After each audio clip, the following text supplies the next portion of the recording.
It's 6 p.m. on a Thursday here in Korea. Welcome to our newscast. I'm Daniel Che. Let's begin with the headlines.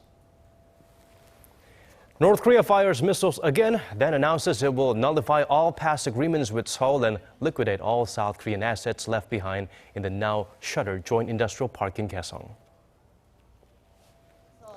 President Park Geun-hye promotes her administration's job creation and economic revitalization initiatives. This comes during a visit to her political hometown of Daegu. Despite slumping exports and sluggish domestic demand calling for a boost in the economy, South Korea's central bank decides to keep its key interest rate unchanged as its chief suggests he is not ready to ease policy anytime soon. In its latest statement of defiance, Pyongyang announced it will liquidate all of South Korea's assets in the north in response to the latest sanctions from Seoul, Washington, and the UN. That complicates things for the South, which is sitting on a request from a humanitarian foundation that wants to make an aid shipment to the north. Connie Kim gives us the updates. North Korea has announced it'll scrap all inter-Korean economic cooperation and exchange projects in retaliation against South Korea's new independent sanctions on the regime. The statement from the North's Committee for the Peaceful Reunification of the Fatherland on Thursday said the regime will liquidate all South Korean assets in the north as Seoul shut down the Mount Kumgang Tor project and the Kaesong industrial complex. It also said its military has switched to a preemptive attack mode and is waiting for the final command with the presidential office of Cheongwade as a primary target. This statement comes on the heels of South Korea's announcement on Tuesday of stiff new sanctions on Pyongyang, which followed the UN Security Council's latest resolution against the North. The South Korean sanctions blacklist includes more than 30 individuals and 20 entities that were not on the UN list and strengthens the maritime sanctions on the regime. But even as North Korea continues with its belligerent rhetoric, South Korea also says it's reviewing whether to approve a U.S.-based humanitarian foundation's request to ship medicine to tuberculosis patients in the north. Seoul's sanctions included stronger controls on imports and exports to and from North Korea, but aid to infants and pregnant women was an exception. If Seoul says no, it could further endanger the more than 1,500 North Koreans who have reportedly contracted tuberculosis. If South Korea gives the foundation the green light, it'll be Seoul's first decision on humanitarian aid since North Korea's nuclear test in early January. Connie Kim, Arirang News. And about half an hour ago, South Korea condemned North Korea's announcement on Thursday, adding that Pyongyang should not destroy South Korean property in the north, and Seoul warned if it does, the regime will pay dearly for such acts. Moving on, North Korea did fire 2 short-range missiles into the East Sea earlier today. Experts see the firings as an armed protest against the annual joint military exercises between South Korea and the United States that kicked off on Monday. Kim Hyun-bin fills us in. South Korea's Joint Chiefs of Staff says the 2 missiles were fired at around 5:20 a.m. from North Hwanghae province, which borders South Korea. The missiles flew around 500 kilometers before falling into the East Sea and are presumed to be a type of Scud missile. The South Korean military says that it is looking into the situation and is prepared to deal with any future provocations. The missiles look to be Scuds. Our PAC-3 missiles are currently in operation, but if THAAD were deployed, it would complement our missile defense system. The Defense Ministry spokesperson was making a pitch for the advanced U.S. missile defense system called THAAD that's under discussion between the 2 allies. North Korea, which is banned from testing ballistic missiles under UN resolutions, has been ratcheting up its provocations against the annual round of military exercises called Key Resolve and Full Eagle. The drills started Monday and are the largest in scale to date. North Korea fired several rockets from its 300mm multiple rocket launchers earlier this month and fired short-range missiles on Thursday in what's being seen as an armed protest against the recent UN sanctions and the South Korea-US military drills. The North has a history of launching provocations during the annual springtime drills, which Seoul and Washington maintain are purely defensive in nature. Experts say Seoul should be prepared for additional provocation from North Korea during the drills, including more short-range missile launches and cyber attacks. Kim Hyun-bin, Arirang News. Turning our sights to outside of Korea, Japan convened a National Security Council meeting in response to North Korea's missile firing. The Japanese government also sent Pyongyang a message of protest via the regime's embassy in Beijing. Tokyo said that if the missiles are found to have used ballistic missile technology, they would consider it a violation of the latest UN Security Council resolution. Prime Minister Shinzo Abe said that South Korea, the U.S., and related countries need to work together by sharing information, adding that the safety of airplanes and ships must be secured. President Park Geun-hye promoted her job creation and economic revitalization initiatives during a visit to her political hometown of Daegu today. During the visit, she threw a spotlight on multiple sectors, from textiles to sports, which she said have the potential for growth. Song Ji-sun has the full story. The city of Daegu in Gyeongsang-buk-do province is a traditional conservative stronghold. President Park Geun-hye was born in its city and entered the parliament through a by-election for one of its districts. The historic textile factory town is also home to Korea's largest conglomerate, Samsung, which was founded in 1938. On Thursday, just 6 months since her last visit, President Park was back in her hometown to promote her vision for job creation through new growth engines. She kicked off the day with a visit to the Daegu Innovation Center, which was the first of the nation's 17 newly built creative economy hubs to be launched. 창조경제혁신센터와 규제 프리존을 통해 경북 각 번역의 전략산업에 걸맞는 자유로운 산업 환경을 창출하고 교통망 구축을 비롯해서 경북 발전을 촉진할 여건 조성에 최선을 다하겠습니다.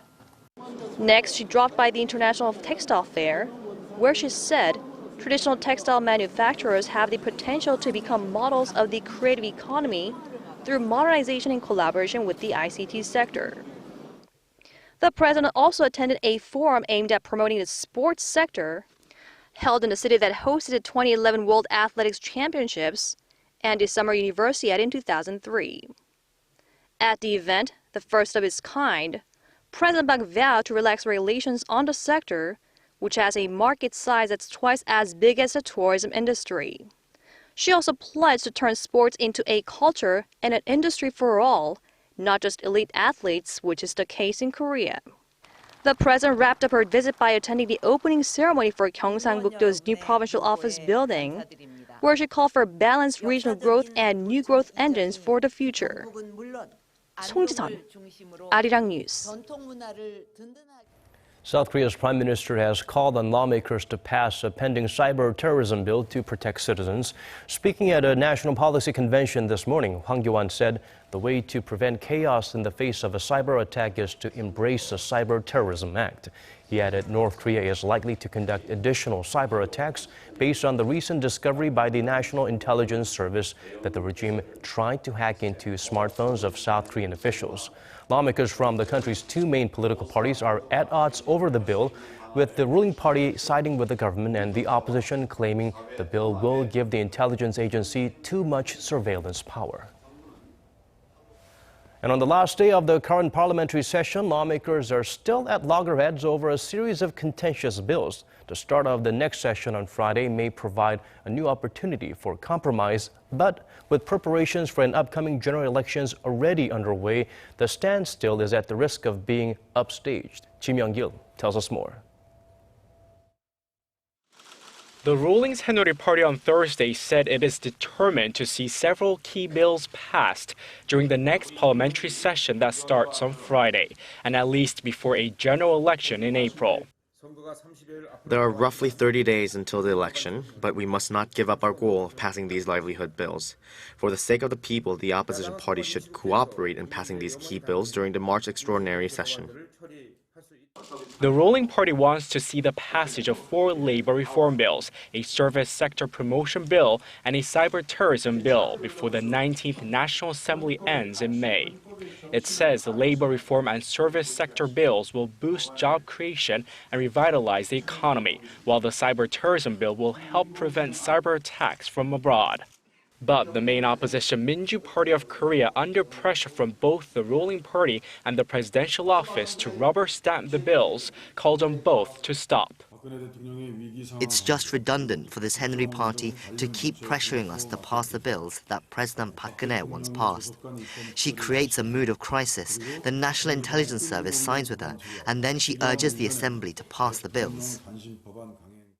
With the general election just around the corner, there is some concern about when and if the two parties can negotiate a compromise. Already the focus has turned to the election, with each party naming more candidates for the April 13th contest. The ruling Saenuri Party's list includes candidates who will run in 31 districts, including 6 districts in Seoul. The Minju Party of Korea issued a list of candidates who will run in 44 districts, including the names of 5 incumbent lawmakers who will not be allowed to run, as the party seeks fresh faces to make itself more competitive. Kim Young-gil, Arirang News. Korea's central bank held its key rate steady at 1.5%, continuing its wait-and-see approach as the economy faces increasing market volatility and a whole range of unknown on the global front. Hwang Jie looks into the numbers. The Bank of Korea has put more weight on taming market volatility than tackling the fizzling economy, as it decided to keep its key interest rate unchanged at a record low for the 9th straight month on Thursday. Citing an ease in plunging oil prices and improving economic data from the U.S. as upside potentials, the top central banker said that more monetary easing is unnecessary at the moment. The current 1.5% key rate is accommodative enough. It's true that it could be more accommodative if we lower it further, but monetary policymakers all agree that it's already supportive. Facing slumping exports and sluggish domestic demand, the central bank had been under mounting pressure to cut the interest rate to give a much-needed boost to the economy. But many economists, including the BOK governor, have been questioning whether a rate cut could actually reinvigorate the economy. This, especially as the central bank is already juggling so many other issues like the household debt load that stands at around $1 trillion. When we see the household debt growth, the rate has not been contained in February, even if there was a macroprudential measures taking effect from the 1st of February. We think a rate cut at this time would do more side effects than benefits to the economy. A rate cut could also exacerbate instability in local financial markets that saw almost $4 billion worth of foreign capital leaving Korea's bond market this year. Now, some analysts say a rate cut could come as early as next month when the central bank releases its new growth outlook for the year. But others say that is unlikely, as the BOK will want to leave more options on the table in light of a monetary policy board member reshuffle at the end of April. Hwang Jie, Arirang News. Round 2 of a historic match has ended with machine besting man again, the second game of Paduk, or Go as it's known, between grandmaster Lee Se-dol and Korea and artificial intelligence supercomputer AlphaGo just wrapped up a few minutes ago. We connect live to our Lee Ji-won, who is standing by at the venue of what could have been a redemption ground for Lee Se-dol, the Four Seasons Hotel. Ji-won, there must have been a lot of anticipation for this match after AlphaGo won seemingly easily yesterday, but are we seeing some shreds of evidence that could give us solace that Lee Se-dol did give it all his all? Hi, Daniel. Today's game was even closer than yesterday's game, but AlphaGo came out on top again. AlphaGo beat Lee Se-dol in their second matchup after 211 moves. It's worth noting that this game also took longer than Wednesday's game, possibly attesting to the level of the challenge at hand. It clocked in at about 4 hours and 30 minutes, and the results came in just over half an hour ago.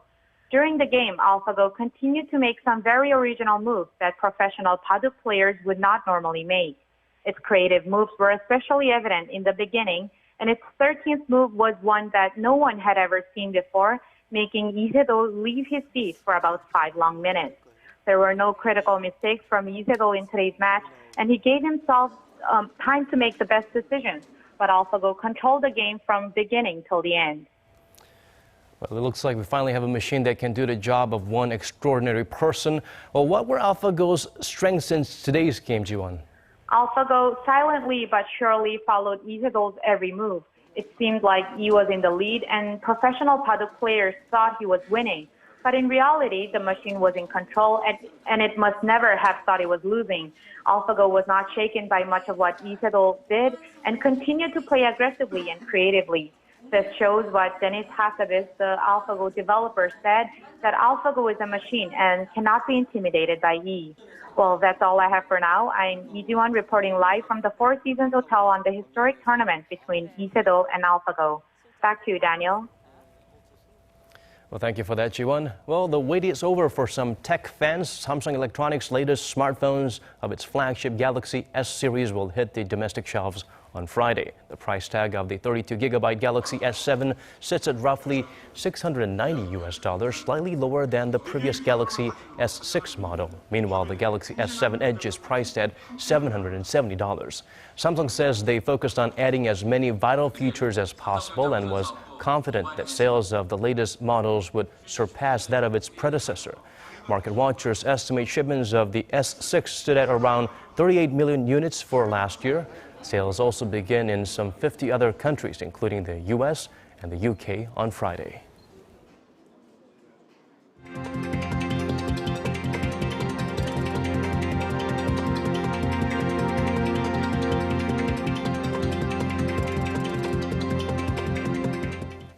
And with that, we've come to the end of this hour's newscast. And as always, thank you for watching.